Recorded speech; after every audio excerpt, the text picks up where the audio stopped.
Congress party ఒకప్పుడు స్వర్ణయుగం తమిళనాడులో. కానీ పూలు అమ్మిన చోట కట్టెలమ్మే స్థితిలో కాంగ్రెస్ పార్టీ ఇప్పుడు తమిళనాడులో పరిస్థితి ఇదే.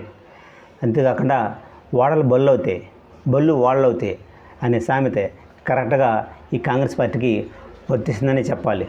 ఒకప్పుడు స్వాతంత్రానికి ముందు తమిళనాడు స్వర్ణయుగం బ్రహ్మరథం పట్టేవారు. అటువంటి కాంగ్రెస్ పార్టీ నీడలో తమిళ నాయకులు 20 సంవత్సరాలు ఏకదాటిగా తమిళనాడుని ఏలారు.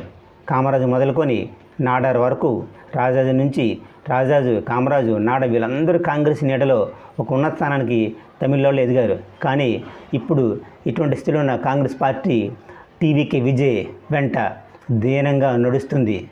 చూసారా?